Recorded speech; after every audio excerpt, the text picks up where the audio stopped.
think it's probably best that he does find somewhere else. Oh, boys. Sorry, Ben. I've just put it in the little private there. There is a bit of breaking news. I'm not going to force us onto it. We can wait for it. But I'm just letting you know.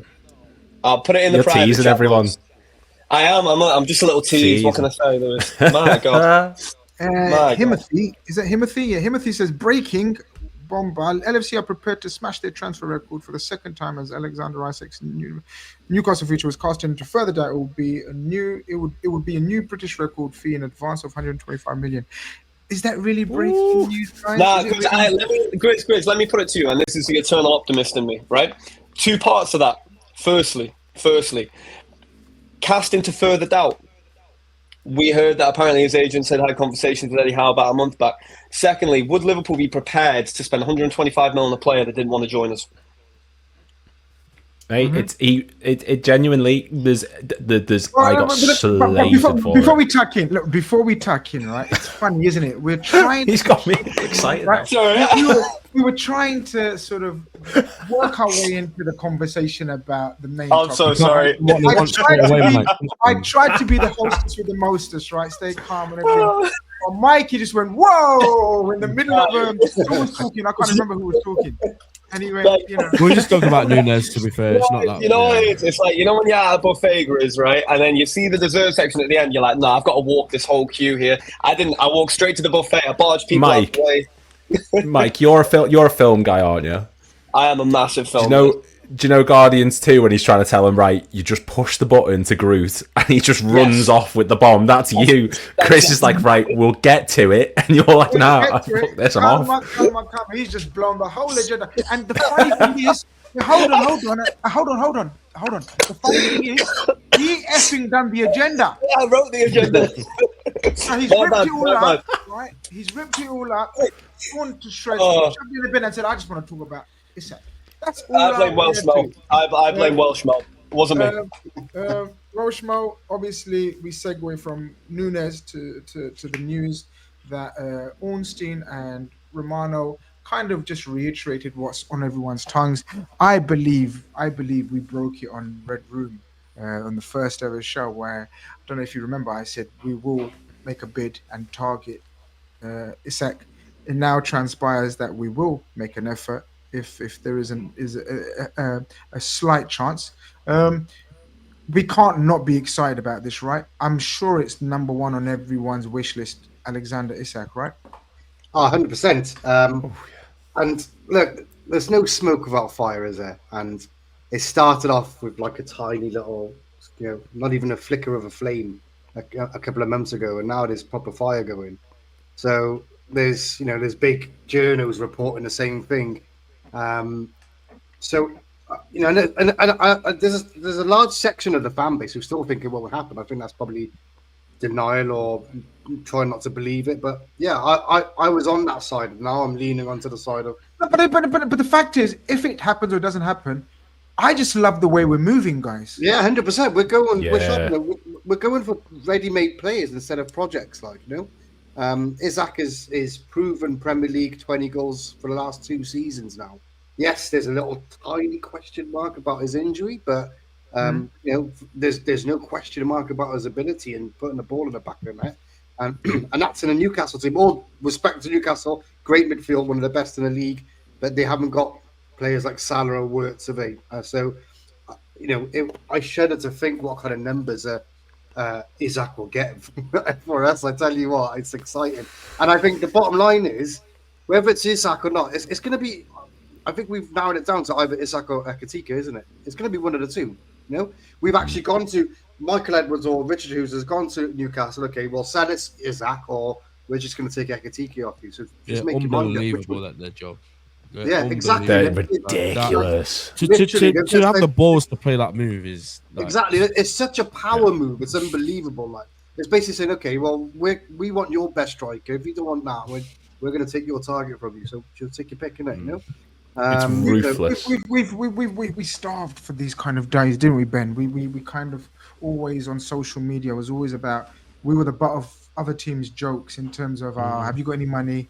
Are you gonna buy any players? And they almost used to taunt us with it, even trophyless teams, right, used to taunt us, well, have you signed any players though, or blah, blah, blah, blah. It's just a role reversal, and you've got to put it down to the ownership and the people that they've put in charge, because we're like, rival fans hate it when we say this, but unfortunately, hold that. Like, we are pretty much one of the best run clubs around right now, aren't we? 100%. And look, we're still going to let players go, so it's not like people are Liverpool. Stockpiling, yeah. But sorry, I think my connection stopped there for a minute. We're selling Harvey. We're looking like Diaz could go. Nunez is definitely gone. So we're recouping a lot of the cash as well at the same time. It's not like we're just spending 1.5 billion like Chelsea have. We are still sticking to the way we've done things. And with the Isak thing, I agree with what Mo said.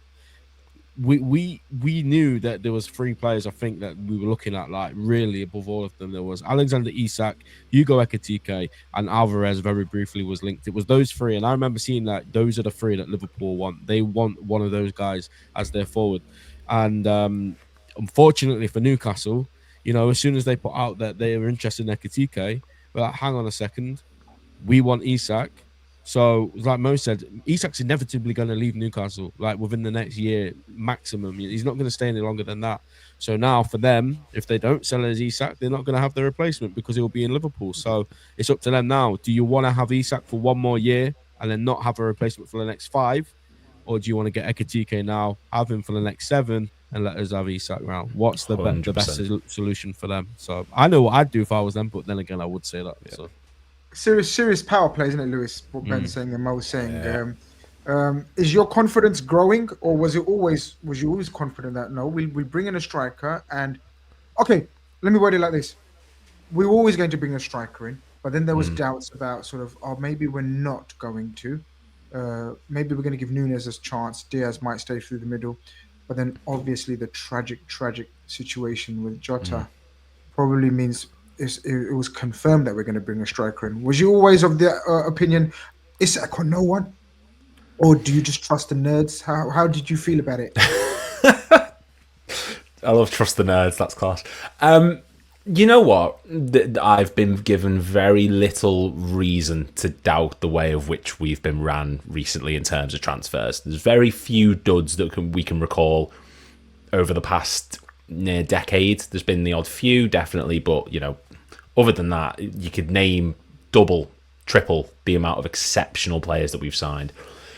Isak has always been, I think, pretty much everyone's number 1 target, and it says a lot about his talent as a footballer that people are saying, 120, 130, sign him, do it. But that's what we need to be as a club now. We're not building to something. We're there. We're at the top. We're at the pinnacle of the Premier League. You've got to strengthen, and you've got to sign these top quality players who are going to further your squad, push us to 21 and 7 and 11 and etc, etc, etc. I've said it a billion times. It was never Isak or bust, because I think if we'd got an Ekitike, I think we'd make it work. I think if we got an Alvarez, we'd make it work.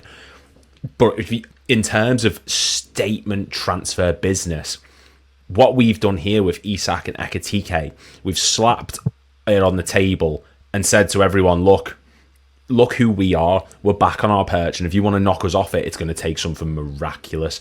This is pure power play, and we're in a position to do it. And like you said before, people have looked at us as the butt of the joke. Oh, you've got to sell to spend. Oh, you don't really buy that much. You only bought Chiesa last summer. Well, look at us now. We've just signed Wirtz, Kerkez and Frimpong. We're in discussion for Isak. Imagine not being us at the moment. It's been a miraculous 12 months as a club, and to go from losing Klopp to be in this position where we are now shows how well ran we are. Whoever we got in that position, I have full faith that we'd make it work.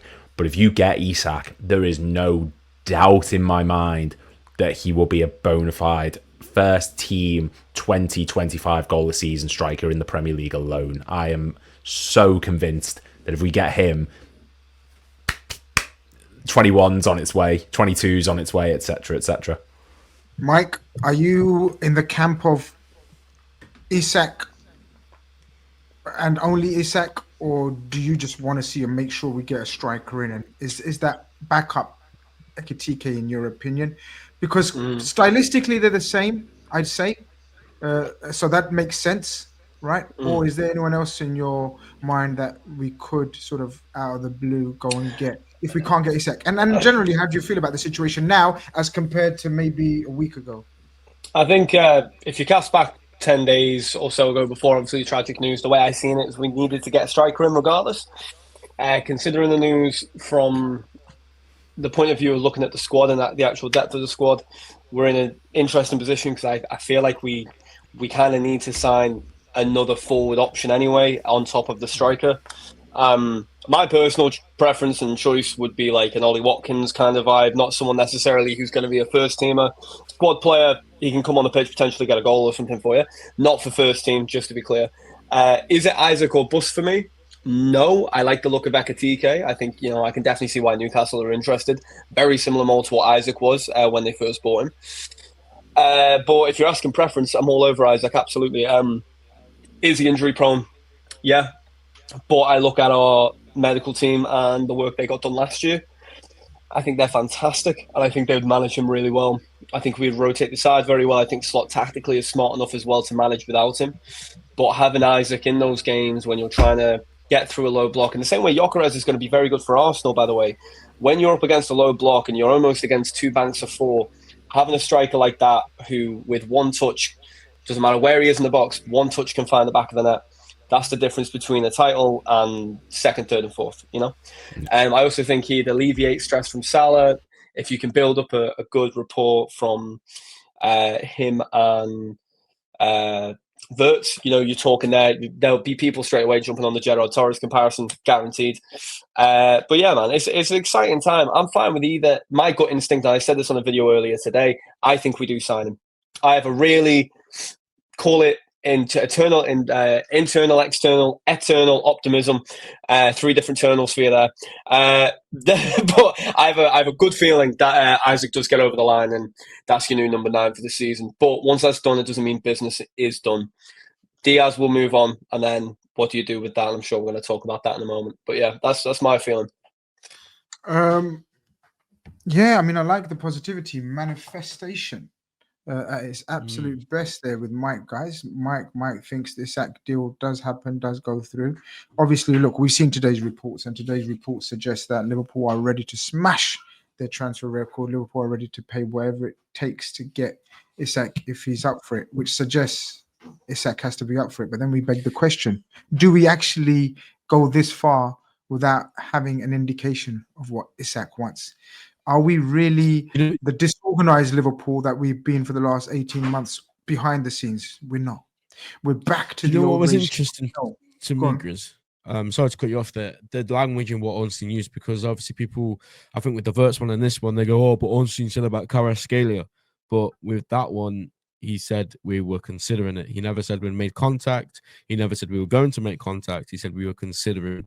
But this one and the first one, the language in the initial tweet when the interest was first announced, it's very similar to what it was. Liverpool are, just putting their toes in the water a little bit to see if something can be done. And that's what it feels like right now. I think people might be getting ahead of themselves like, we've already got the green light from Isak. I don't believe any of that yet.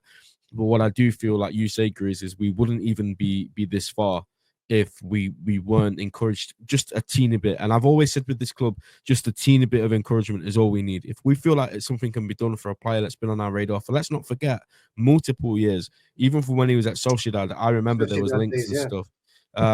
So it's not like this name's just been plucked out of thin air because he had a couple good seasons. This is a long-term standing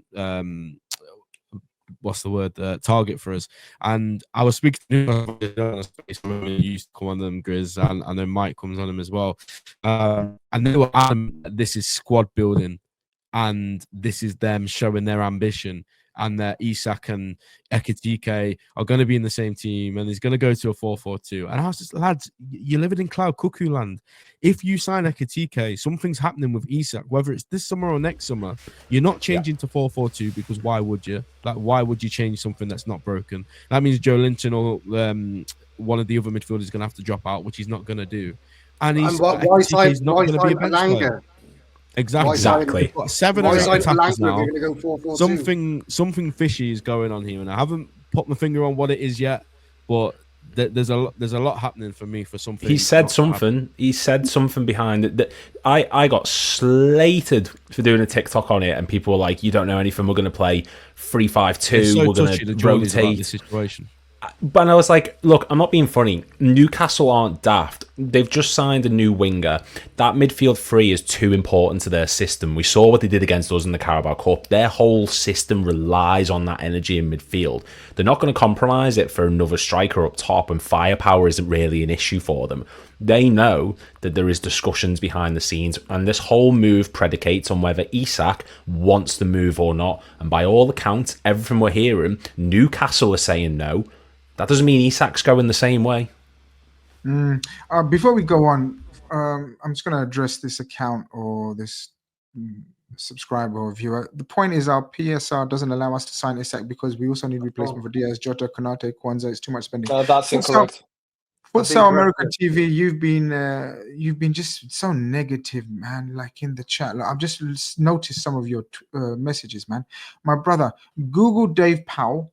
And Google my very good friend Mo Chatra, and go and read their articles and go and watch their videos, and they'll explain to you far more eloquently than me about how we are absolutely comfortable with our spending. We're about 100 million comfortable, aren't we, or maybe even more? Yeah. So you've got a lovely like I love your logo, Futsal America TV. I'm sure that means you indicates you got a channel, but come on, do your research, bro, before just spouting stupid negativity for no reason. Like, I understand if you made sense, but you're not making sense. It means you're not up to date with what people in the know about these things have been saying. We have absolutely loads of money,